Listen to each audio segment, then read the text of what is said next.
দেশে দারিদ্র্যের হার 20.2% আর চরম দারিদ্র্য 7%-এর উপরে। যদিও সরকারি হিসাবে এই হার আরও কম। বাংলাদেশ উন্নয়ন গবেষণা প্রতিষ্ঠান আয়োজিত এক অনুষ্ঠানে তথ্য জানান বিশ্বব্যাংকের এক গবেষক দল।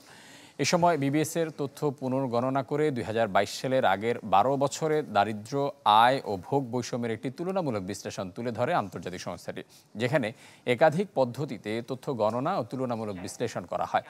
এ সময় বাংলাদেশ উন্নয়ন গবেষণা প্রতিষ্ঠানের মহাপরিচালক বলেন, দেশে আয় ও ভোগ বৈষম্য একরকম স্থিতিশীল, আর দারিদ্র্যের প্রত্যাশিত উন্নতি না হওয়ার কারণ হিসেবে করোনাকালীন সংকটের কথা তুলে ধরেন প্রধানমন্ত্রীর অর্থনৈতিক বিষয়ক উপদেষ্টা।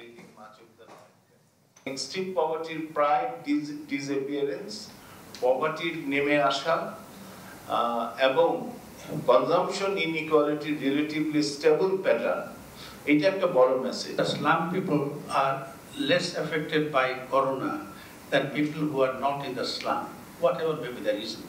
So these are indications that something had changed and in the direction of an improvement.